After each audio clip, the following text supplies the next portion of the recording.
Hi, and welcome to my series that I call Messages of Joy. My name is Joy Koff, and I am the owner of Miracles of Joy. And today it is my great honor to be interviewing Talk. Hi, Talk. Hi. So let me give you some background on Talk. He is a spiritual intuitive. He's a life coach, a psychic medium. So Talk, how did you get started in all of these fields, whether it's life coaching or it's a psychic mediumship? I started as a fitness instructor, so that's where I started in college. I started, majoring in exercise science, and I was personal trainer and group fitness instructor. So I, did a lot of fitness stuff, and also I got masters in wellness. So I was interested in helping people in more holistic way, and along the way, I realized I am very intuitive, and I, got the information from people that they don't tell me about. And eventually I got to the point that I cannot not do it. So I started integrating that intuitive part of my, I guess, gift into my work. Great. So let me ask you a question. How long have you been doing this, and when did you start doing this professionally? I think it was about 4 years ago. After I moved to Dallas about 5 years ago, I started taking classes and workshops, and I realized I have done pretty much all of that. And I guess, I think it's a little bit scary to start doing it as a professionally, but, I knew that I had to do it eventually, so I just jumped right in. So let me ask you a question. When did you first recognize your gift? Looking back, I think I was always intuitive and very sensitive, because I remember when I was probably 6 or 7, I remember seeing a ghost in my house, and I told my mom, like, there's a lady, by the window, and obviously she's, not as intuitive, and she said, no, you just imagine it. And also, I remember talking to my great-grandparents that I have never met because they had passed before I was born. But I always had a conversation when I was in my grandparents' house or when I visited the gravesite. So looking back, I, knew, and I was talking to them psychically.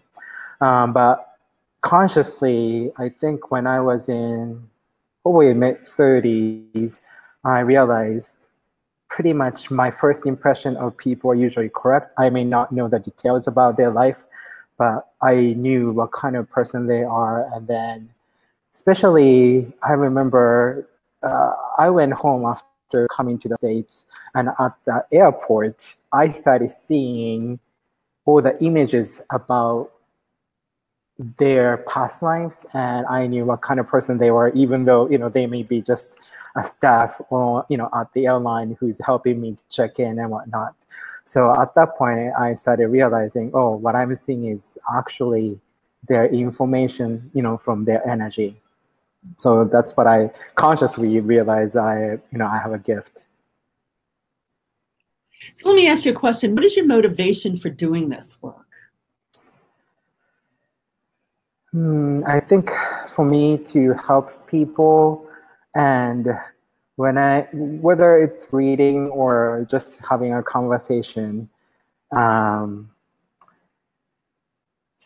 it's almost like, even it could be just 10-minute conversation, but like before I started having a conversation with that person, and after I finished having a conversation, I can feel their maybe energy being a little bit lighter than when I started. And especially if it's a reading, when they started, when they start getting emotional or started crying, or I started crying, definitely I know that I am making an impact, however small it might be. And I think that's my motivation, because at some point in my life, I think I was in the same situation of struggling, being stuck, or struggling, not understanding what's going on with me, or not quite understanding who I was, what I was. And I think, being a part of people's life and their journey of transformation. I think that's what motivates me. So let me ask you a question. How do you connect with spirit? Is there some process you go through before you do a reading or before you actually start a workshop? I don't necessarily have a process. Like when I meet people, I just get the information without having any specific process or not. But when I do reading, I definitely meditate just beforehand, just so I clear my head a little bit.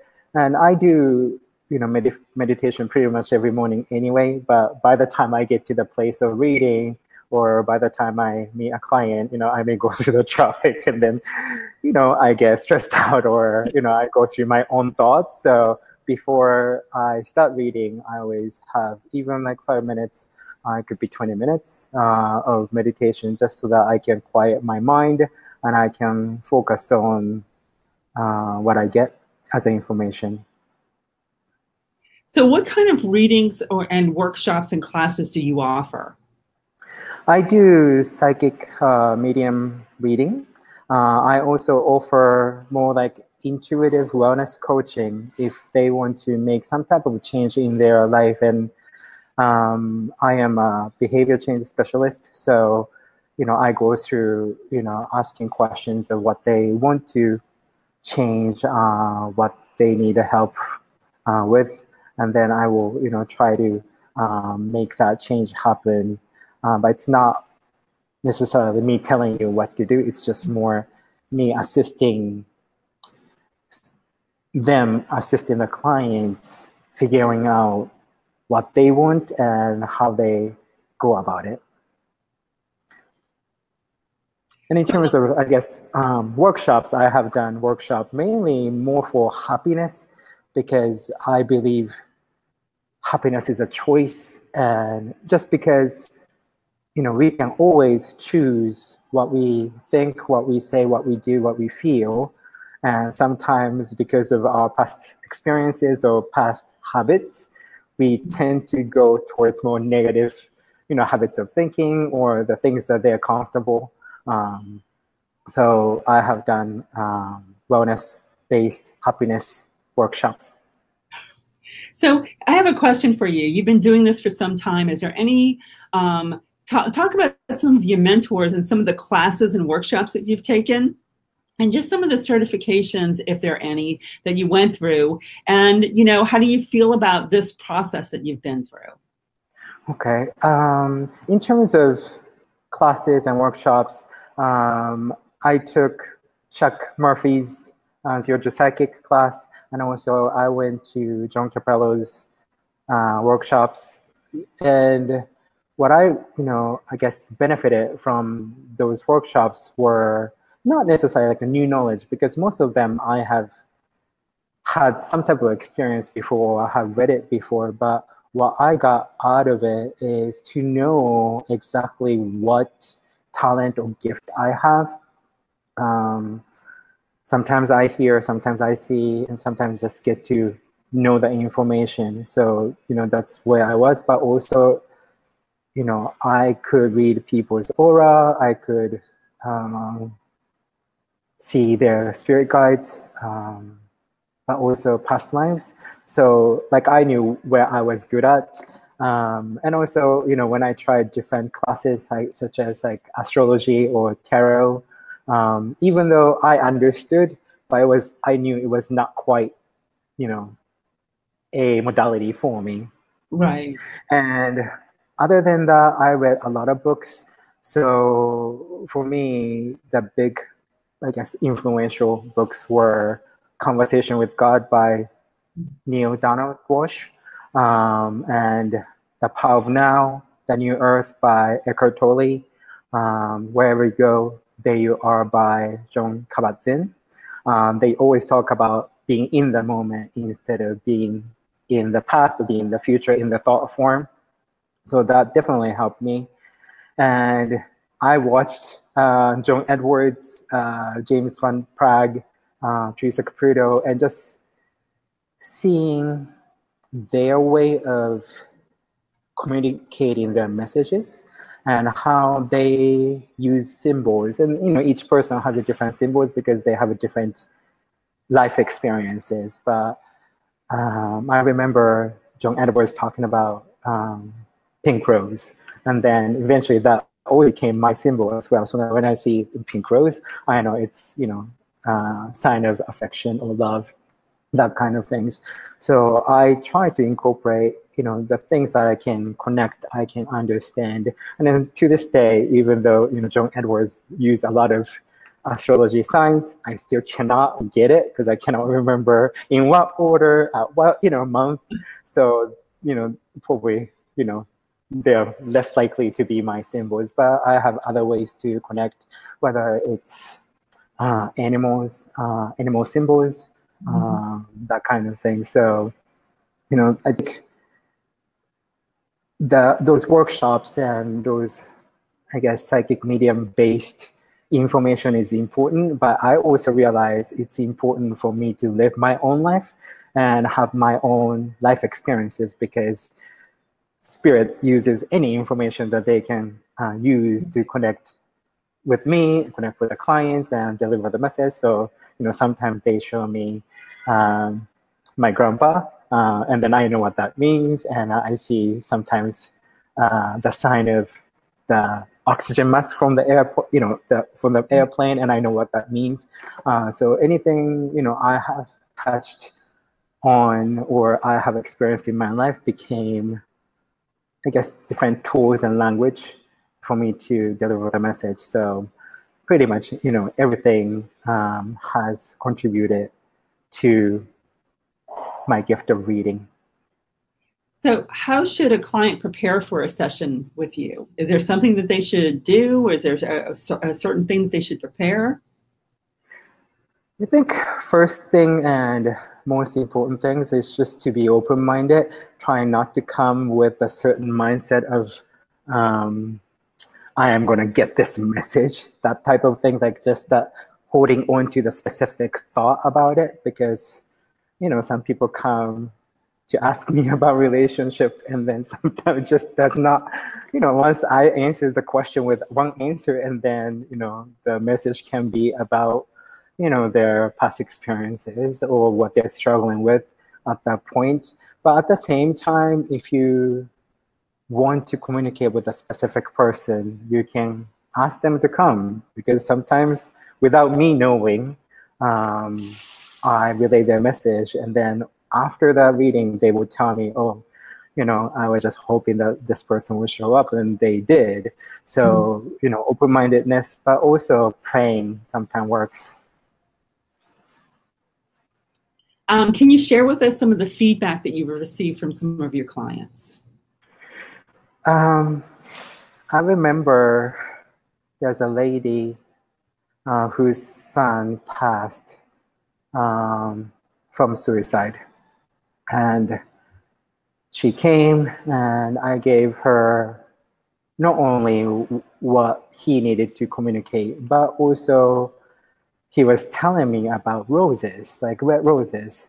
And then, the client could not necessarily validate that information because at that point, she never received anything, rose-related things from her son. But afterwards, I guess within maybe the span of few months after the reading, there's a lot of rose showed up in her life. And afterwards, she sent me a message and saying, now it makes sense. And I know, my son is around me, and that's, the message from him. So now I feel she is more connected with her son without me being involved. And I think, that's what I appreciate about that reading.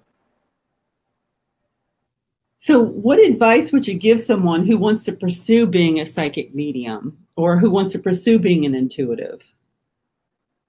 You can, I think what I have learned, and this is not just related to my psychic medium career, I guess, but I think life in general, you can get as many degrees as you can, or you can read as many books as you can, or go through certification workshops as you can.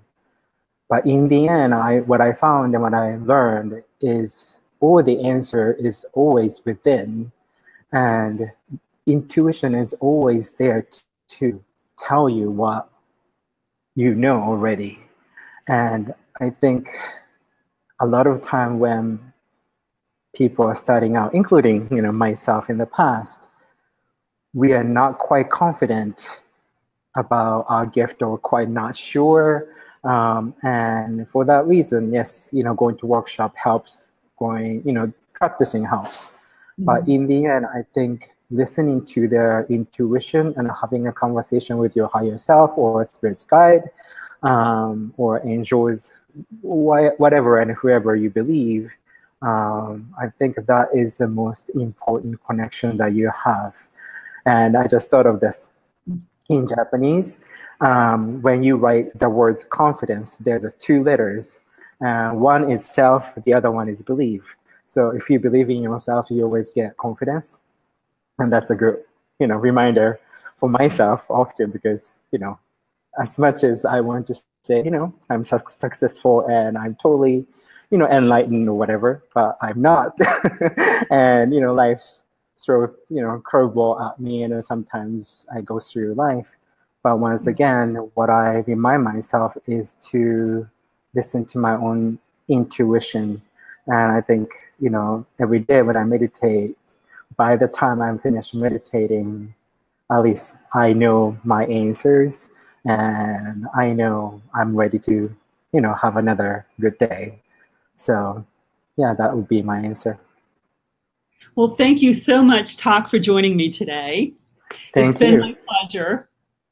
And until next time, bye. Thank you. Bye.